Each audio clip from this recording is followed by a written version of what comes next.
নির্বাচন কমিশনকে সম্পূর্ণভাবে নিরপেক্ষ থাকতে হবে। আপনার মনস্টার শেখ হাসিনা এমনি এমনি পড়াইয়া দিল্লি দেন।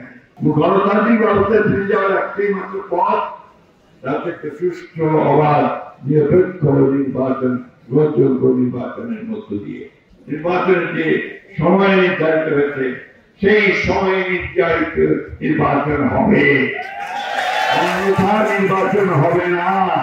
কয়েকজন মিলে কি আইন তৈরি করলাম আর গণতন্ত্র হয়ে গেল? হয় না। আমরা যতই সংস্কার করি, যতই আমরা আপনার সব বুদ্ধিজীবীরা মিলে বিভিন্ন কৌশল আবিষ্কার করার চেষ্টা করি, যতক্ষণ পর্যন্ত না নির্বাচনের মধ্য দিয়ে আমরা নির্বাচনের সরকার গঠন করতে পারবো, ততক্ষণ পর্যন্ত আমরা গণতন্ত্রে ফিরে যেতে পারবো না। বিএনপির জন্মই সংস্কারের মধ্য দিয়ে।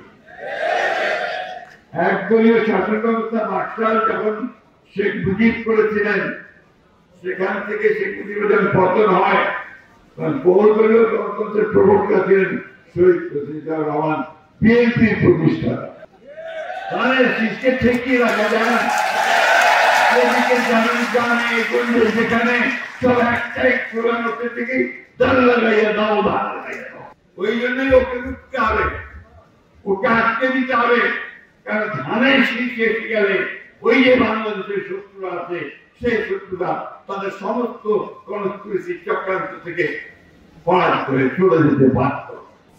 বন্ধুগণ, দীর্ঘ বক্তব্য করতে চাই না, শুধু একটা কথা বলতে চাই, যেটা আবার বলছি।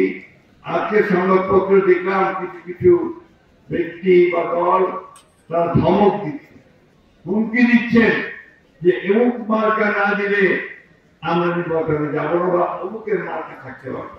ভাই, আমরা তো তোমাদের মার্কাতে বাধা দেইনি। কোন মার্কা তোমাদেরকে দেবে নির্বাচন কমিশন সিদ্ধান্ত নেবে। আমরা যে কথা বলে যাই যে তোমাদেরকে এই মার্কা দেওয়া যাবে না, তাহলে অযথা বিএনপি ধানের শীষকে নিয়ে টানাটানি কেন?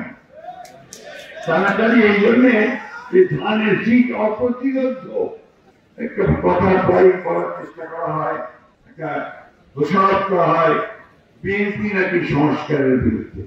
বিএনপির জন্মই সংস্কারের মধ্য দিয়ে।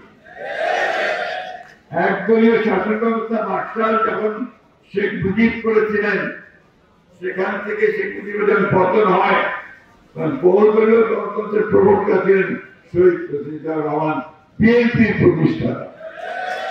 বিএনপির জন্মই তো এই গণতন্ত্র থেকে, সংস্কার থেকে, একদলীয় শাসন ব্যবস্থা থেকে বহুদলীয় শাসন ব্যবস্থা।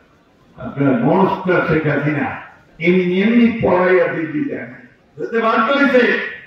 কারণ আমরা সেই গ্রাউন্ড তৈরি করেছি, আমরা সেই ভিত্তি তৈরি করেছি।